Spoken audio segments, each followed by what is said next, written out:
राधे राधे। कैसे हैं आप सब? आई होप बाल गोपाल की कृपा से सभी स्वस्थ होंगे। तो फ्रेंड्स, आज मैं बहुत ही रोचक कथा लेकर आई हूँ। माता नर्मदा की कहानी। माता नर्मदा का उद्गम कैसे हुआ, आज मैं ये बताऊंगी। मध्य प्रदेश के जिले अनूपपुर में एक छोटा सा गांव अमरकंटक है। वहां माता नर्मदा का उद्गम हुआ।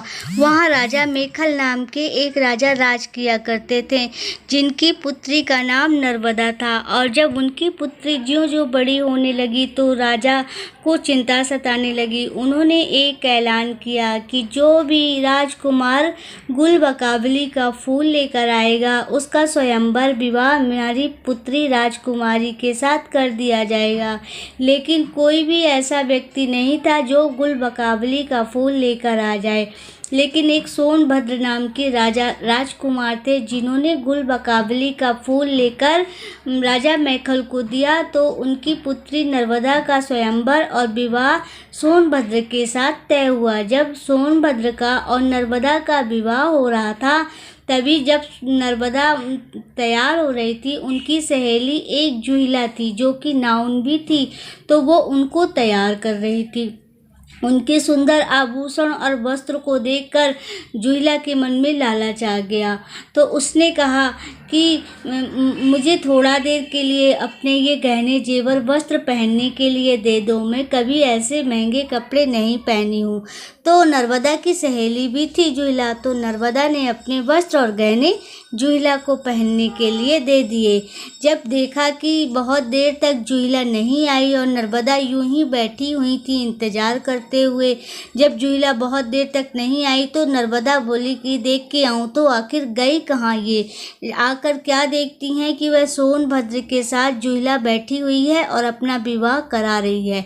तो इस बात से माता नर्मदा को बहुत ही क्रोध आया और वो क्रोध में आकर के जुहिला को एक लात मार और माता नर्मदा बड़े क्रोध के साथ उल्टी दिशा की ओर बह पड़ी। तो उनके पीछे पीछे सोनभद्र भी नर्मदा के पीछे पीछे दौड़ते दौड़ते वो भी बह पड़े और नर्मदा को पुकारते रहे, आवाज़ लगाते रहे कि मुझे धोखा हो गया, मेरे साथ धोखा हो गया, मुझे लगा तुम ही हो। तो माता नर्मदा दोबारा लौटकर सोनभद्र की तरफ नहीं मुड़ी और न ही सोनभद्र की तरफ देखी। और माता नर्मदा का उद्गम जहाँ से हुआ, वहाँ एकदम पतली सूजी के बराबर, नोक के बराबर उनका उद्गम है। और फिर आगे चलकर उनका बहुत ही भव्य और रुद्र रूप जो कि भेड़ाघाट जबलपुर में दिखाई देता है। तो और कहते हैं कि आज भी माता नर्मदा के दर्शन को कोई कुंवारी कन्या जाती है और माता नर्मदा से अपने सुंदर वर के लिए प्रार्थना करती है, तो माता नर्मदा उनकी अवश्य सुनती है। और माता नर्मदा के पास ये भी कहा जाता है कि अगर कोई सुहागिन औरत तुरंत शादी करके जोड़े के साथ जाए तो वो नाराज भी होती हैं।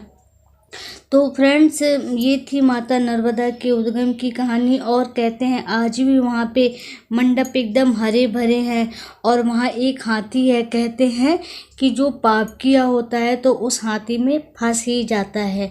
तो ये थी माता नर्मदा के उद्गम की कहानी। वहाँ आज भी बहुत अच्छा लगता है, वहाँ का तीर्थ स्थल बहुत ही अच्छा है। कौन कौन माता नर्मदा के दर्शन किया है, जो भी किया है, तो प्लीज़ कमेंट करके बताइएगा। और अगर आपको हमारी आज की ये जानकारी पसंद आई तो प्लीज़ चैनल को सब्सक्राइब कर दीजिएगा, लाइक और कमेंट भी कर दीजिएगा। प्लीज़ सब्सक्राइब कर दीजिएगा फ्रेंड्स, लाइक कमेंट कर दीजिएगा। अपना बहुत ख्याल रखिएगा। फिर मिलते हैं एक नए वीडियो के साथ। राधे राधे।